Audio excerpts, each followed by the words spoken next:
Just tell me a little bit about where you are and what happened. Well, at the age of like 16, 17, I went into drugs. I moved from my grandparents who basically raised me because I grew up in foster care. And I went to Highland Park and I just hung around the wrong crowd. I hung with men that were over 40.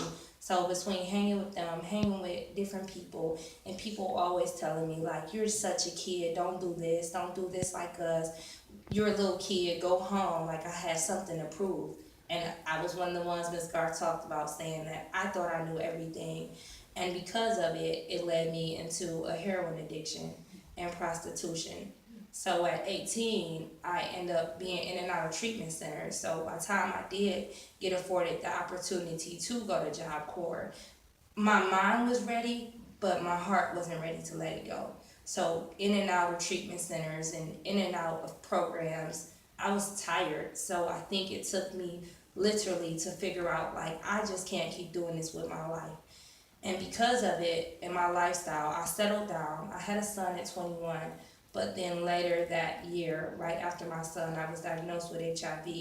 And a year into it, because of not listening and not taking my medications like I'm supposed to, I was diagnosed with full blown AIDS.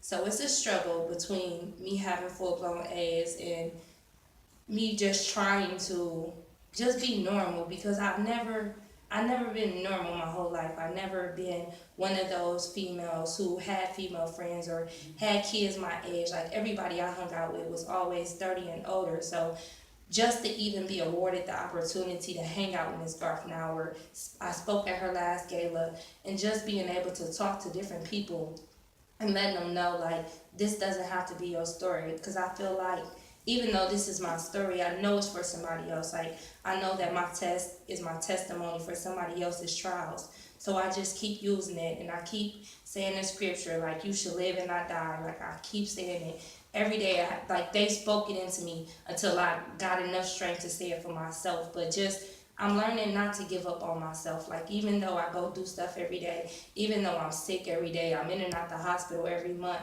My biggest thing is I will never lose my praise and I will never lose my faith. Amen. Amen. Does your son have HIV? No, I contracted it after my son. Okay, okay. You take medicine and you take care of yourself the best that you can now, right? When you know, how important is it to have somebody in your life that reaches inside you, that helps pull out what's in there? I mean, you said you kept coming back, you weren't ready. Do you have to find it on your own, or can you have people help guide you there?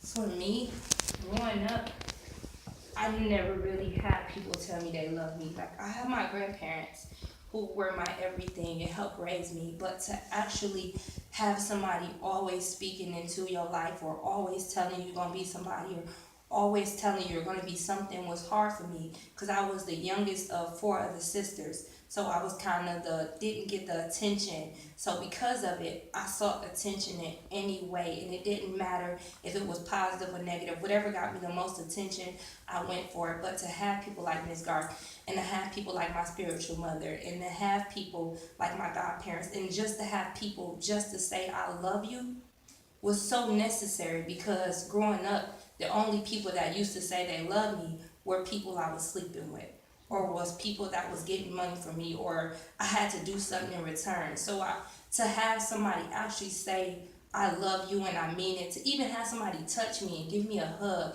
and it's no terms, it's no condition, it's no favors, it's no payback. It means the world to me because growing up and you're in foster care, you already feel like your parents don't want you, they don't love you.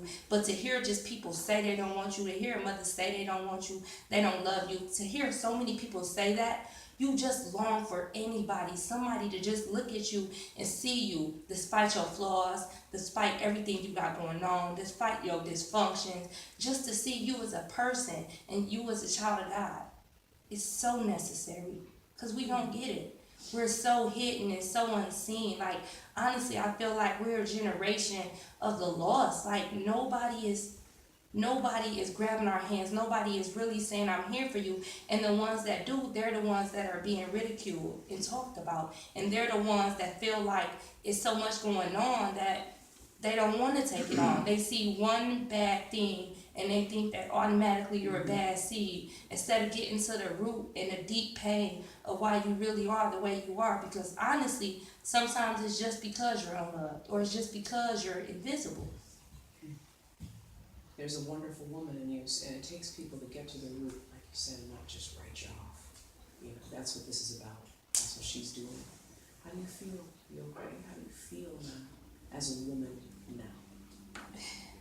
Honestly, I feel phenomenal. Like, I feel explosive.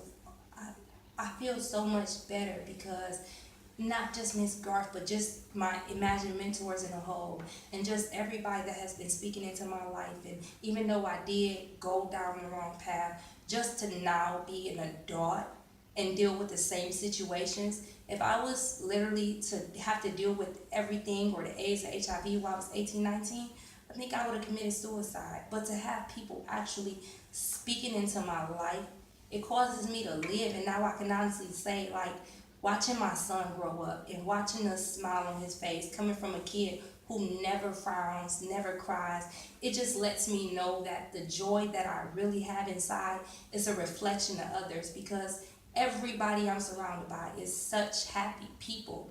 Like, they are all happy, they're all joyous. There is so much life. So I know it has to be a reflection of life.